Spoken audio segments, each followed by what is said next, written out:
Mi Chamocha, true existence. Everything comes back to this verse of Mi Chamocha be'elam Hashem, Mi Chamocha neder b'kodesh, who is like you among the Elam, O Lord, who is like your resplendent in holiness. Oh my God, check this out. We've already sidetracked on the recap. So remember that we've done different names of God. So Shem Havaya, which was the name of infinity, and then we have the Shem of Elokim. Elokim is the same gematria as the word of Hateva, which is nature. So Elokim is all about the contraction and nature and all that kind of stuff. I just saw this in another Maamar that Elokim, how do you spell it? Aleph Lamed, Kel, which is also, it refers to mighty and strength. It's talking about the name of Elokim, that the name that creates the world and nature, is also a name of strength. So it's talking about how we see in the spelling of it that it's referring to the mighty one. But this is exactly the wording that's here. Mi Chamocha be'elam Hashem, who is like you among the mighty. Here we say among the Elim. That's where this word comes from also. You know, sometimes you don't notice anything until you start learning it, and all of a sudden everything is like the same thing. So it just felt like that. Anyways, so it all started with trying to figure out what does it mean Elim. They said it's the mighty ones, etc., etc. The bottom line is that nothing else exists except for God. How can nothing exist besides for God? We have creation. But no, God created the world something from nothing, and only God could do that. God created by himself. There's no one helping him within creation. And then we still ended up, all the different philosophical works, we ended up with the general idea, but there is still a world here, and we have all of creation. So how did it all come about? What does it mean how did it all come about? Torah tells us how it all comes about.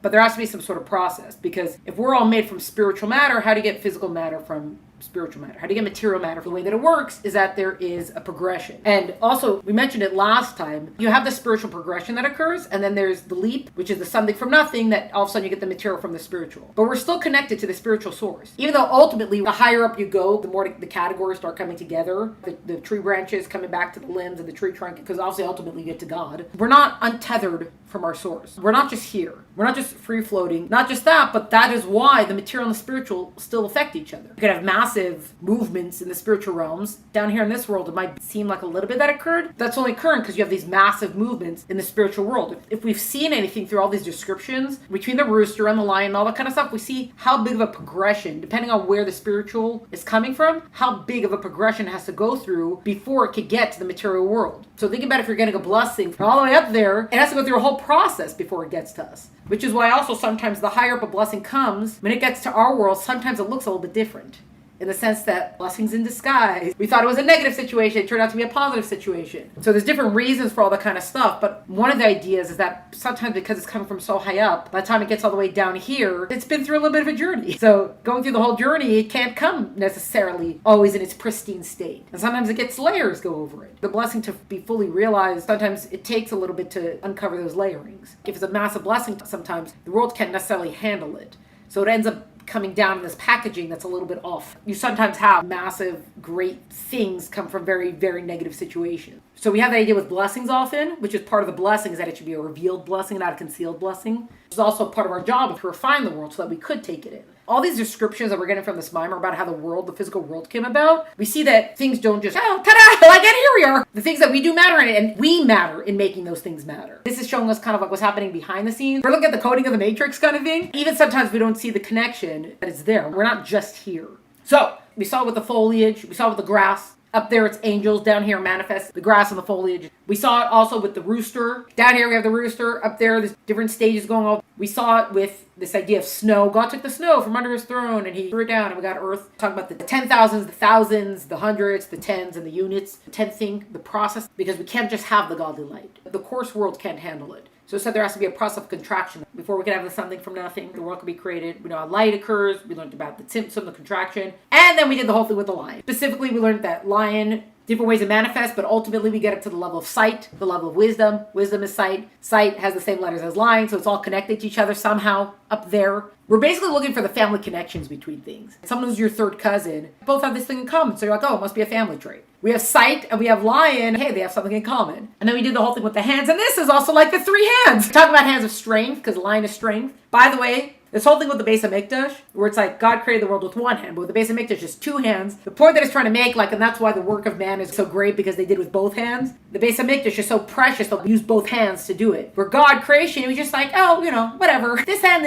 I should clarify this to tell you what I'm talking about. The deeds of the righteous are greater than the creation of heaven and earth. As with regard to the creation of heaven and earth, it is written, my hand has founded the earth, and my right hand has measured the heavens. So it's hand in singular. Whereas, regarding the deeds of the righteous, it is written, the place which you have made for yourself to dwell in, Hashem, the sanctuary, Hashem, which your hands, talking about plural, have established. So the reference is to the Beis HaMikdash, which is the work of man, and it's written in the plural. When it talks about creating earth, heaven and earth, God used hand in hand. For God, it was like, okay, I got it done with one hand, that's fine. When it comes to the Beis HaMikdash, it's so precious to us that we put all of ourselves into it. And the Beis HaMikdash is the work of man, creation is the work of God. As in the deeds of the righteous, those who build the Beis HaMikdash, we put all of ourselves into it. What are the two hands? The hand of Chesed and Gvura. These are the two hands of creation. We did all these maths. Yad is 14, and 14 you have the 10 fill letters, you get to 72. 72 times 3 is 216. The Gematria of Aryeh is 216. Bereshis Bara Elokim Es Hashemayim V'Haaretz, there's 28 letters. Hand times 2, 14 times 2 is 28. It's talking about the coding. Okay. Now, after the Maamar does all that, it's like, and this is just like night and day. So what's the source of night and day? Because that also, night and day has to come from somewhere. It talks about at Har Sinai, Mount Sinai, how did Moshe know when it was day or night if there's no night up above? Good question. And how do we know this? We're going to have the different verses there where Moshe talks about, I was on the mountain 4 days, nights, but there's no night in the higher realms because there's no darkness. Darkness is a product of this world. The whole thing of darkness is the lacking of illumination. Remember when I read you that part from Tanya? It talks about that the sun is a luminary. Darkness is defined by the lack of illumination. There's no light. That's why we call it dark. The opposite of day is night. But up above, there's no lacking of illumination. The more you see of godliness, the less obscuring there is. So if there's no obscuring, ultimately there's no darkness. So if Moshe is going all the way up on the mountain, and really he's going up to heaven to learn the Torah from God, first of all, how does Moshe even know how long he was up there for? How does he know to give time? It's a good question. So the answer is that it was the difference between what we call Torah Shebechtav and Torah Shebal Peh. Torah Shebechtav is the written Torah, the written law. Torah Shebal Peh is the oral law. Originally, Moshe comes, the 10 Commandments, the 5 books of Moses. That's the original written law. It ends up expanding to 24 books. So we have 24 books of the Torah Shebechtav, the written law. The oral law, that's all the exposition that comes along with it. That originally was not supposed to be written down because it's supposed to be taught. You have to make sure it's going to be taught. So you must relay it generation to generation, teach it generation to generation. It's not until much later, starting with Rabbi Yehuda Nasi, way later, at the end of the temple times. First of all, the Jewish people are not in the same place anymore. We got Israel as a center, we got Babylonia as a center, we've got these exiles that are spreading Jews around. We're not all one Torah center anymore. We're not all in the same place anymore. So if we don't start writing this stuff down, it's going to be forgotten. God forbid. And that's why you have that he redacted the Mishnah. Basically sending out messages to say, what did your teacher teach you? What have you learned sitting in the study halls of your teacher, bringing it all together, and now we get the Mishnah from that. Then eventually from the Mishnah, you have Ravina Ravashi make the Talmud. They have to now develop. When they first made the Mishnah, everyone was like, oh yeah, we know what's going on here. They have to write down a little bit and everybody kind of understands it. Then eventually, the discussion grows, the times, etc., and now you have to write down the Talmud also. And then since then, every commentary and everything that comes after that is also considered part of the oral law. We have it printed and written these days, but anything that's not those 24 books is considered part of the oral law now. We had to write it. The oral laws is massive. The Maamar now tells us daytime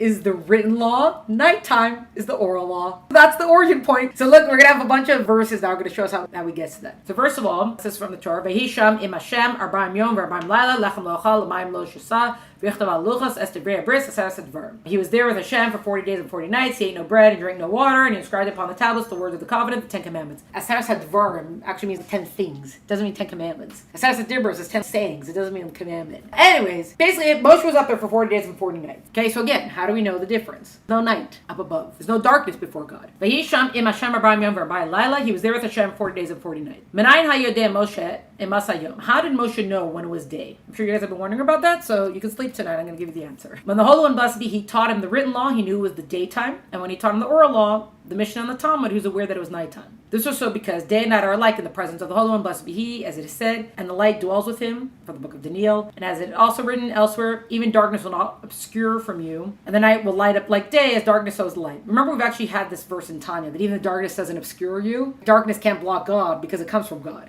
It's the whole turtle in the shell kind of thing. The turtle doesn't pull into its shell and be like, where'd I go? A shell can't hide a turtle from its own self. For God, there's no darkness, there's no obscuring, because there's no darkness for God. So again, how do you know when it's nighttime? And what other way did he distinguish? So how did he distinguish basically between night and day? When he beheld the constellations, kneeling and bowing. So it tells us one thing. Constellations up above, he realized that it was day, and when he saw the sun bowing, he knew that it was night. It was written that the heavenly host bowed down before you. That's from Nehemiah. So here it gives us, the Zohar tells us one thing, that how do you know day and night? Because of, depending on what was worshiping God at that point. So if the sun is worshiping God at that point, bowing down before God, then it must be nighttime because the sun goes the westerly direction to bow before the Lord, basically. And if it's the constellations doing it, it must be daytime. That's what the Zohar says. We have other things. This is also from Chumash. I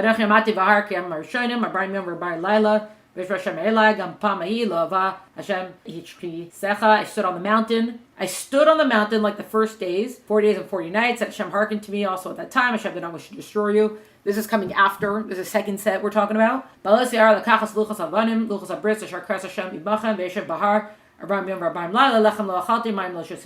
I ascended the mountain to receive the stone tablets, the tablets of the covenant which Hashem made with you, I sat on the mountain 4 days and 4 nights. I neither ate bread nor drank water. If you see the difference, Moshe said I stood on the mountain 40 days, and Moshe said I sat on the mountain 40 days. If we don't know, we think, oh, these are just the throwaway words that he's using. But we know everything in the Torah is very specific. So what do you mean you stood, and what do you mean you sat? One more verse. Day-to-day speech streams forth, and night-to-night expresses knowledge. Taking these three things, stood, sat, day-to-day speech streams forth. Well, I don't have the whole translation here. It goes back to the whole thing, like how do we know it's day and night, etc. Basically,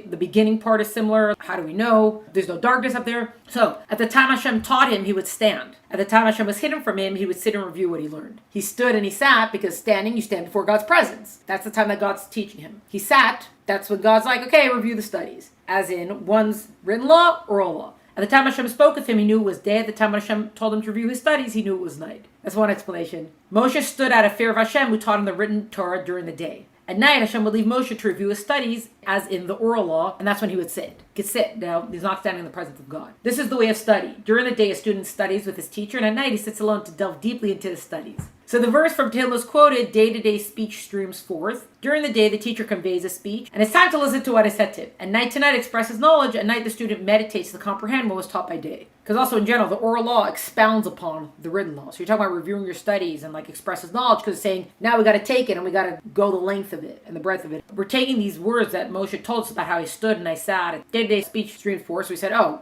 when Hashem taught him, he was standing. That's the written law. When Hashem said, okay, now review your studies, that's the oral law. That's expounding upon and delving into much more. Moshe could sit at that time. How else does he know when it's day and it's night? Second thing that it tells us, how does Moshe know when it's day and it's night? Torah Shebechtav, the written Torah, it correlates it to this word of kadosh. Kadosh means holy. Kadosh we also know means separate and apart. And Torah Shabbat Peh, the oral Torah, is baruch, the word of bracha, baruch, blessed. How did Moshe know when it's day and when it's night? When Hashem teaches him and he stands. When Hashem says review your studies and he sits. We also have the angels sing God's praises. So you have Seraphim kind of angels. That's a higher level angel. And you have Ophanim. If you actually remember from the chariot, we kind of saw them. The Seraphim, quote unquote, higher level means they have a little bit of a higher comprehension. It says, we actually say this in Dusha, like when they do the Musaf. At one point everyone stands and says this together. V'kara zalzav ve'amar, kadosh, kadosh, kadosh, Hashem, tvagas b'lachol ha'aretz kavado. And one called to the other and said, holy, holy, holy is the Lord of hosts. The whole earth is full of his glory. The Seraphim angels, they call to each other and say, kadosh, kadosh, kadosh. Holy, holy, holy is God. They're not just saying that God is holy, they're saying that God is separate from us. They understand that God is so far removed from us. He's up there. He's out there. The Ophanim angels, what do they say in the praise of God? This is from the chariot. A wind lifted me up, and I heard behind me the sound of a great uproar. Blessed is the glory of the Lord from his place. Baruch Kavod Hashem B'Mkomo. The Ophanim angels don't understand on the level of the Seraphim. The Seraphim are like, God is so far removed, he's so holy. The Ophanim angels are like, Baruch means drawing down. We want God to be drawn down to us. Basically, we go through this whole thing now, which I'll just talk in summary of what's coming up. See, we have our chart here again. Kadosh is related to Keter, and Baruch is Chachma and Malchus. It's Kadosh is also the whole Zah, the 6 midos. It's somehow it's the difference between day and night. We know from creation, it says it was evening and it was morning one day. Remember we did a whole Maamar about that? First comes the dark and then comes the light. But the point is that you can't have a day if you don't have both. You need both then for it to be a full cycle of a day. So there's no night without day and no day without night. They're called one only when they're united. What it's going to get to is that we have to have both of these parts uniting together. How do they feed into each other? This is what a day is. It is dark and light. It's the concealment of the revelation, etc., etc., etc. The bottom line is, though, the whole process that we're going to get to, because obviously we have to go to the deeper Chassidic part of the Kabbalistic part of it, is that we see that there's a difference between what we see as light and dark hours. The difference is mirrored above between the song of one angel and the other angels, and it was mirrored even higher than that in the way the Torah that Moshe was taught. All that somehow comes down here to the between day and night, because the day is split. Well, as far as the 24-hour cycle is split. So what's going on up there is the praise of the angels, the praise of the constellation, the sun, and the study of Torah, the written law, the oral law. Somehow it's all connected to each other, because down here, in the process, it manifests as day and night. That more next time.